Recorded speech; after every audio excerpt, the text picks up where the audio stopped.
Jim, thanks for Yes, this wonderful performance in Rocket Boys. thank you.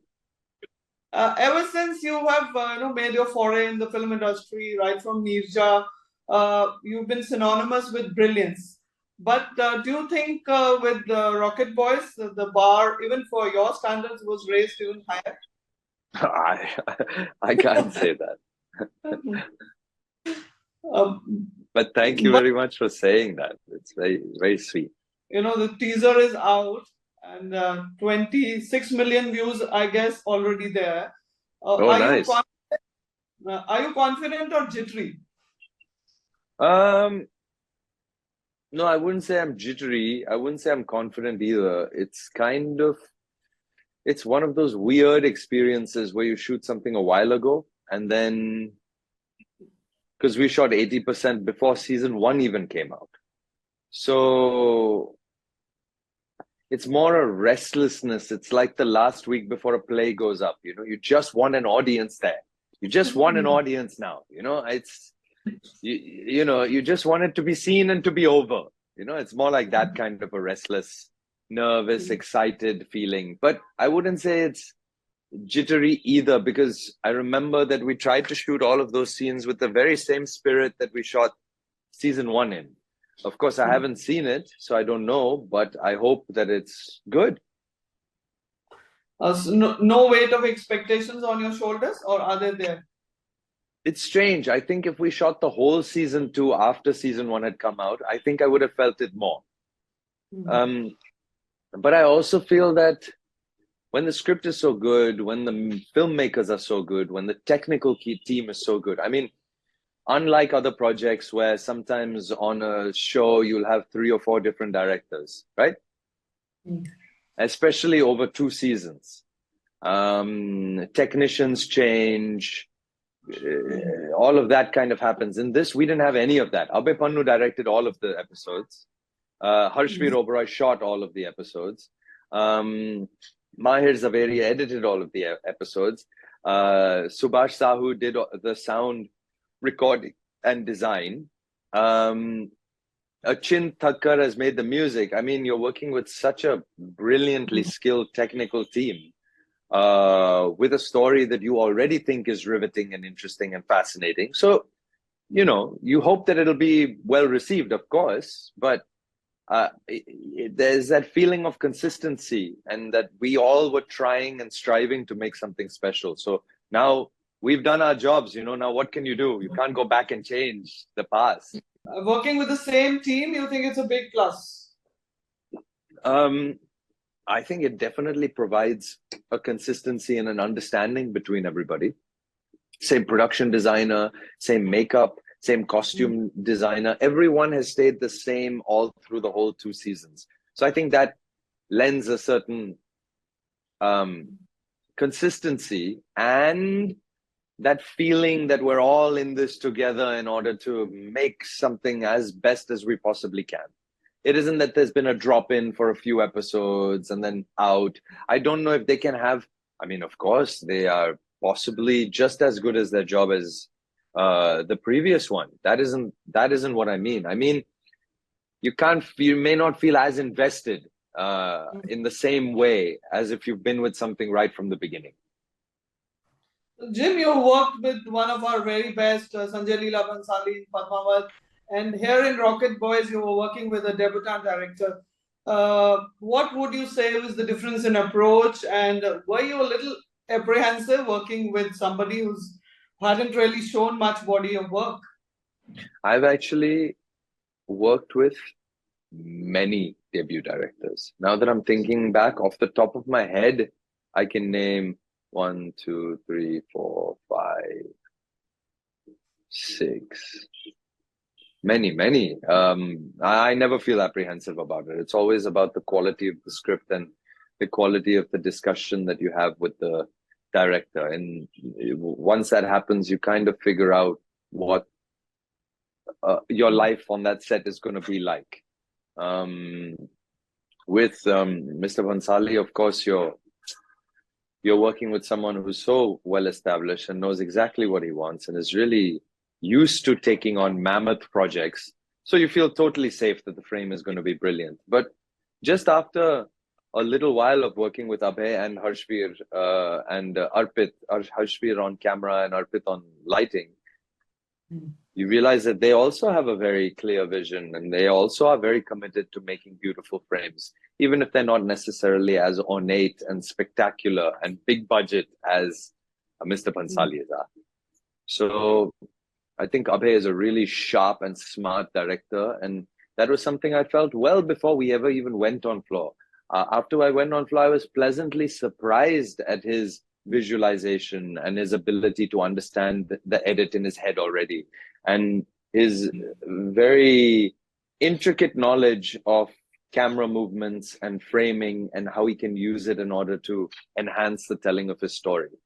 But well before all of this, even during the rehearsal process and the workshopping process and the script discussions and all of that, I already knew I was collaborating with someone I was going to really fall in love with.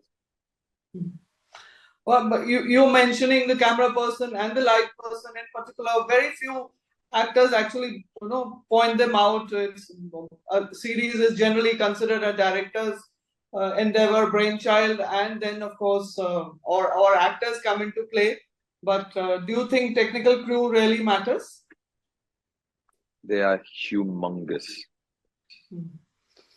They, to me, can make or break a film. You always no say matter how good, no matter how good the screenplay may be, if the technicians are off and can't quite achieve either what the director wants or give them a version of it that isn't quite up to snuff, then the entire project suffers, and we feel that, oh, it's tacky, or oh, it's a bit overlit, or oh, it's overscored, and consequently you feel manipulated, and then you can't just sit back and enjoy the film. For example, a variety of different things can happen. Over here, it's just every technical department was so on point that you're just making the show look like $1 million, even though the production expenses weren't so enormous. They've really taken what they had and made something remarkable with it. In my opinion, they are extremely talented, and we would be, you remember in season 1, have you watched season 1? Yeah, of course. Okay, so there's that scene right in the beginning where me and Vikram Sarabhai, I'm proposing the idea of a bomb, and he leaves the meeting, and then we have an argument in the corridor.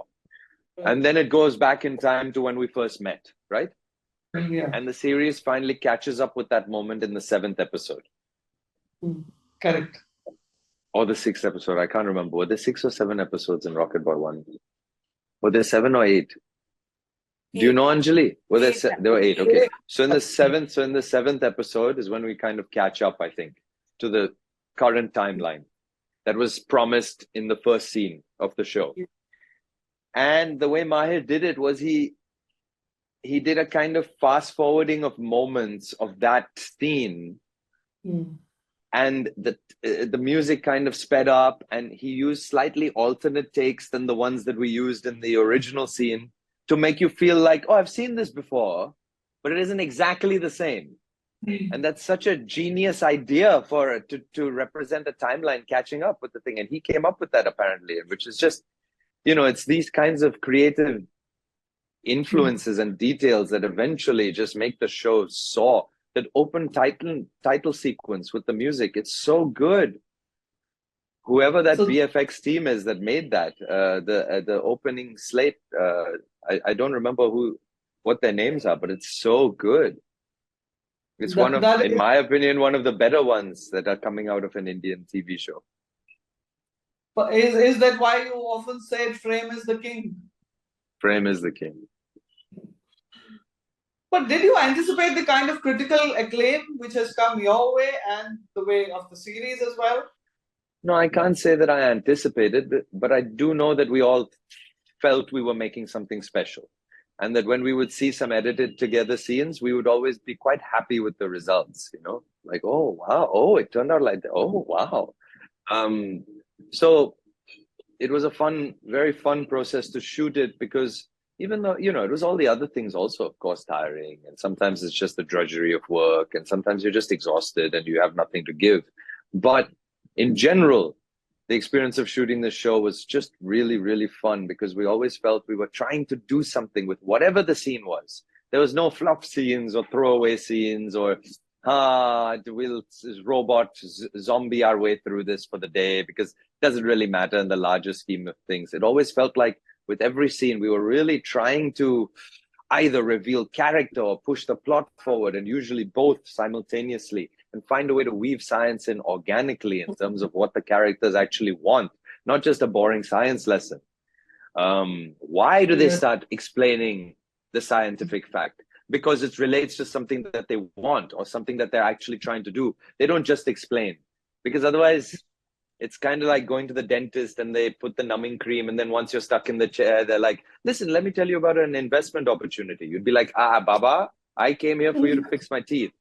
Similarly, I feel that people come to a show to be entertained and to enjoy themselves watching it, even if that entertainment is sad or even if that entertainment is scary. It's for that enjoyment of watching a story unfold in an interesting way. And so, why did I start talking about that? Yeah. In fact, science has never been more delightful. Yeah. But out of all the parts that you've played so far, would you say Homi Baba is the closest to your heart? And if yes, why? Yeah, I would say so. I think because of the because of the extraordinary amounts of things I had the opportunity to play. He's mercurial and thoughtful and brash and confident and sometimes smug and sometimes arrogant and sometimes very generous and sometimes very respectful and sometimes charming and sometimes, he's just a very complicated character to play, and that's always gives an actor pleasure, right? To have a challenge. And what would Jim be like off screen? Is he somewhat like Homi Baba? Maybe he aspires to be. He does aspire to be. Maybe. But I mean, like, you were live wire on screen. What is Jim like in real life? As you see me. As you see me. Okay, what we see is what we get. WYSIWYG. You played the bad guy in both Neerja and Padmavat, and kind of Grey in Made in Heaven, and of course a very inspirational character in Rocket Boys. Do when you're playing a bad guy or a good guy, is there a different part of you that you have to tap into as an actor? Well, you tap in whatever is appropriate for the scene, I feel. So, for example, with Malik Kapoor, let's say that, it wasn't as simple as what exactly is tapped into. In some scenes, he's just loving. Yes. And that's what you're tapping into then, In some scenes, Homi Baba is quite rude. And that's what you're tapping into. In some scenes, you see him striving and achieving. In some scenes, you see him striving and failing. I feel that's where I feel there's no real major difference, it's just all there as part of your experience. So you just kind of tap into what is required for that particular scene. So yeah, like with Neerja, a lot of the times the way that I thought about it was, you tap into your impatience, you tap into the part of you that is scared, so it becomes scary, or whatever it is. And I often don't think one thing can exist without the other thing. So yes, to other people, he looks ferocious and like the bad guy, but there's one part of him inside that really believes he's doing the absolute right thing, the appropriate thing. So that side is self-righteous and full of perceived injustice and wanting a kind of justice. And that's similar, right? Even when you're playing an inspirational character, it's just based in the Mm. story, the audience agrees with one and disagrees with the other, but it doesn't change their necessary approach. I'm making sense, right? You studied psychology. When did you decide to get into the mind of an actor? I had always been acting through middle school and then high school and then all through college, and then the year after I Mm. or interned in the theater. So there was never a time that I didn't think that that's what. Actually, I really didn't. To be honest, I didn't think about it. It's like how when people ask me now, "Oh, you played so many characters based on real life. Was that Yeah. by design?" No. Oh, you played Mm. negative characters. Was that by design? No. Oh, what Mm. genres are you looking for in the future? I really don't think about it. Mm. But, Um, but so going back to negative. it's to me, it's just something that has just happened, and But, I don't think I could do anything else. but going back to negative characters, I mean, like you started off as a bad guy, and in an industry which easily stereotypes actors, how did you escape the trap? I didn't do much. I just kept acting. And roles came. Yeah. And has Rocket Boys opened more doors? Yeah. Yeah. And would you say no to a part like the one you did in Sanju today? I mean, like you have the luxury of doing so, or would you still say? Well, I don't know. It would depend on the project and the director and whether I like the part or not, really, you know. Mhm. The length Yeah. doesn't matter. Um, I think the impact matters. Right. Or if I feel that even that will be a nice challenge or a Mm. nice but no, I would say that I am looking for more lead role Mm. positions. Mm. Definitely. Yeah. And you But are. never say never. That's all I mean. Never say never. Yes, yes, that's right. But you were considered a very hot guy, and females. You have a huge number of female fans. How do you deal with female attention? Um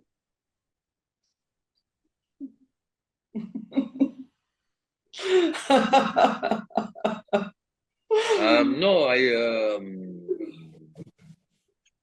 it is nice to be liked. Yes, of course. And what next can we expect from you? Of course, there Mrs. is Chatterjee Mrs. versus Chatterjee Norway. versus Norway is coming out on the 17th, just a day after Rocket Boys, which in my opinion, Hmm. it's going to be overwhelming. And then Made in Heaven season 2 should come out some point. I also wrapped a film called Pune Highway recently. Yeah, these things. A short And, film and or two will pop up. and theater continues. Theater continues. Slated to do a play later this year. But I think they're going to do an official announcement of sorts, so I won't let the cat out of the bag at the moment. But I'm very excited about this play. I'll get to work with an actor I've been dying to work with. So, Who's that? well, you'll Is see. that a secret? Yeah, Is that a secret? Yes. indeed. But do you owe a lot to the stage? Well, it's where I started. I don't think that there's any rules about if you start in theater, then it means will be a You're, good film actor. I don't think that that's true at all. But yes, I owe a lot to the stage because that's where I learned everything that I know. Now I'm learning new things being on a film set, But yeah. well, we often talk of the chemistry between co-actors and how important it is. But is there a degree of rivalry or tension, especially when the other actor is also playing a central part, like with Ishwak Singh, for instance? No, I don't think so at all. I think that's only there's only pleasure in that, right? You get to work off somebody and play off them. So no, I don't think there's a There rivalry is no. like that. No tension at No, all. no, no. And out of the millions of viewers who have watched Rocket Boys season 1, what do you promise them in the second season?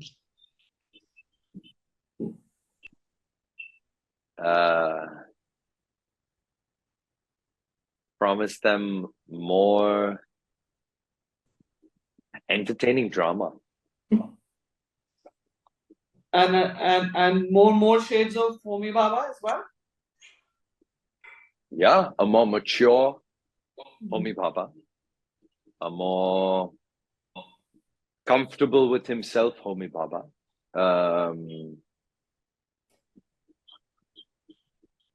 A Homi Baba tempered with age, but who's not lost his sense of humor and his bravery and his grit and determination.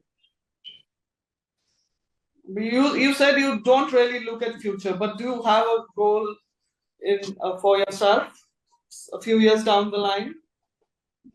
No.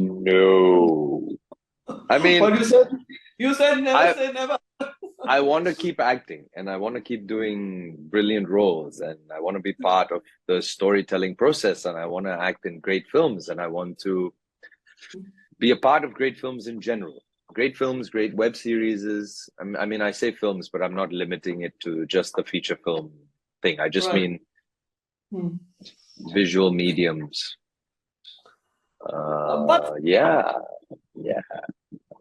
But for somebody who has been experimenting from the word go, do you think OTT is the medium for you? No, not necessarily. Why would I limit myself like that? It makes no sense. No, but because OTT is being hailed as the ultimate Mecca for actors. And you found the... For a while, first it was films. Then TV became huge and then it was TV. Now it's going to be this. Then people will say, no, the revival of theater, that's where the real actors are. People always like to say where the real thing is, but there's no such thing as the real thing. They're just things. They're just things. But there is real actors. But real actors like you will always be around, I guess. But like Homi Baba, are you the Renaissance man yourself? No, he's a lot smarter and more proficient in a variety of things than I am or will ever be. Perhaps, let's see. But of course, this is a question that you've been asked several times. A Parsi playing a Parsi. But I'm sure there must have been other challenges of. That might have come easy, but there must have been other challenge of playing Homi Baba. Many challenges. He thinks smarter than I do, right? He thinks faster than I do. So, what is his approach then? When is he expressive? When is he absolutely cold and poker faced? It's about, I think the challenge is always the approach to the scene. How does a person smarter than me approach this scene? And so problems that Homi Baba fixes in an instant, me and Abe would work on for days, weeks.